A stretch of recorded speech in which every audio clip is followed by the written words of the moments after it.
ਅਗਲੀ ਖਬਰ ਇਮੀਗ੍ਰੇਸ਼ਨ ਦੇ ਨਾਲ ਰਿਲੇਟਡ ਆ ਵੀ ਇੱਕ ਅਮਰੀਕਨ ਸਿਟੀਜ਼ਨ ਨੂੰ ਆਈਸ ਵੱਲੋਂ ਡਿਟੇਨ ਕੀਤਾ ਗਿਆ। ਐਨਬੀਸੀ ਰਿਪੋਰਟ ਕਰ ਰਹੀ ਆ ਲਾਸ ਐਂਜਲਸ ਤੇ ਉਹਨੂੰ 24 ਘੰਟੇ ਤੱਕ ਜਿਹੜਾ ਪਾਣੀ ਵੀ ਪੀਣ ਲਈ ਨਹੀਂ ਦਿੱਤਾ ਗਿਆ। ਐਂਡਰੀਆ ਵਾਲੇਜ਼ ਉਹਨੂੰ ਚਾਰਜ ਕੀਤਾ ਗਿਆ ਸੀ assaulting a federal officer while he was attempting to arrest a suspect.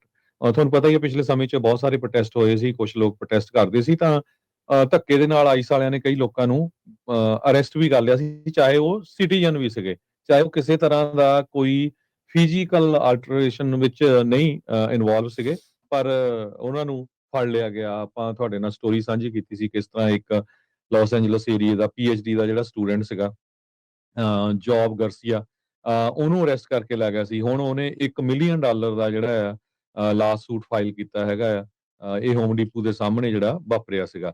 ਸੋ ਇਹ ਅਮਰੀਕਨ ਮੂਲ ਦੀ ਸਿਟੀਜ਼ਨ ਐਂਡਰੀਆ ਵਲੀਜ਼ ਡਾਊਨਟਾਊਨ ਲਾਸ ਐਂਜਲਸ ਦੇ ਵਿੱਚ ਜੂਨ 24 ਨੂੰ ਜਿਹੜੀ ਆ ਪ੍ਰੋਟੈਸਟ ਕਰ ਰਹੀ ਸੀ, ਜਿਸ ਟਾਈਮ ਉਹਨੂੰ ਇਮੀਗ੍ਰੇਸ਼ਨ ਕਸਟਮ ਐਨਫੋਰਸਮੈਂਟ ਆਫੀਸਰਸ ਨੇ ਅਰੈਸਟ ਕਰ ਲਿਆ ਤੇ ਉਹਦੇ ਉੱਤੇ ਚਾਰजेस ਲਾਤੇ ਅਸੌਲਟਿੰਗ ਏ ਫੈਡਰਲ ਆਫੀਸਰ, ਜਦੋਂ ਉਹ ਕਿਸੇ ਸਸਪੈਕਟ ਨੂੰ ਅਰੈਸਟ ਕਰ ਰਿਹਾ ਸੀ।